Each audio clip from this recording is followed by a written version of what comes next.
Assalamualaikum warahmatullahi wabarakatuh. Perkenalkan, nama saya Alsa Novenisih. Di sini saya akan memaparkan sebuah materi mengenai modal bank syariah. Modal bank syariah ini merupakan dana yang diberikan oleh para pemilik dana ini kepada bank syariah untuk dikelola.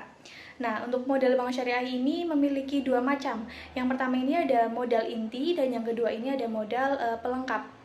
Modal inti ini merupakan modal yang terdiri dari modal disetor dan modal dari cadangan-cadangan yang terbentuk dari laba setelah pajak.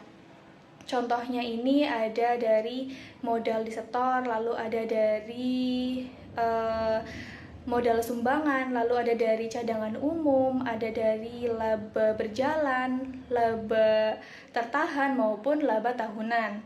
Nah, untuk laba pelengkap ini terdiri dari cadangan yang terbentuk bukan dari laba setelah pajak.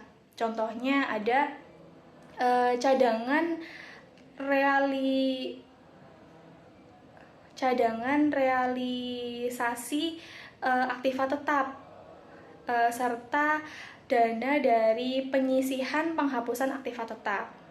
Nah, ada beberapa fungsi untuk modal syariah ini. Modal bank syariah ini memiliki fungsi yang pertama ini sebagai penyangga untuk penyerapan sebuah kerugian operasional maupun kerugian lainnya yang terdapat dalam bank syariah tersebut. Nah, yang kedua ini berfungsi sebagai pemberian batasan maupun batasan maksimum untuk pemberian pembiayaan. Lalu fungsi yang ketiga yaitu sebagai alat untuk mengatur atau mengendalikan ekspansi aktiva yang tidak tepat. Nah, selanjutnya ini ada sumber-sumber dana bank syariah. Yang pertama ini bisa dari modal, lalu bisa dari rekening giro, ada dari rekening tabungan, lalu ada juga dari rekening investasi umum maupun investasi khusus. Lalu yang terakhir ini bisa dari obligasi syariah. Nah, untuk rasio yang digunakan sebagai patokan kecukupan modal bank syariah ini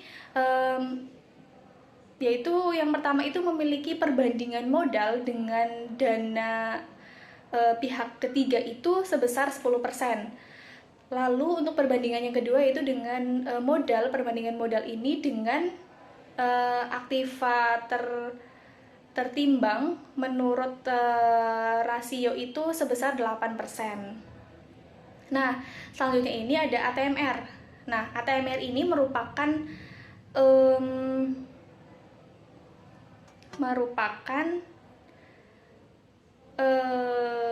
kesatuan ataupun kumpulan dari pos-pos neraca yang sudah dikalikan dengan persentase resiko dari masing-masing pos-pos tersebut.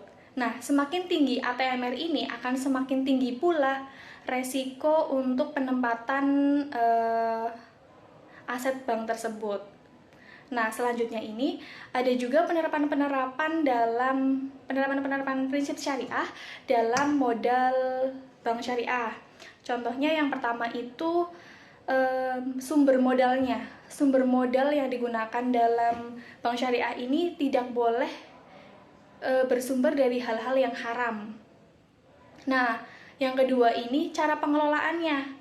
Cara pengelolaan modal bank syariah ini tidak boleh dikelola dengan hal-hal yang melanggar syariat Islam maupun bertentangan dengan syariat Islam, seperti yang menimbulkan riba, gharar maupun maisyir, seperti itu. Sekian pemaparan materi dari saya, semoga bermanfaat. Wabillahi taufiq wal hidayah. Wassalamualaikum warahmatullahi wabarakatuh.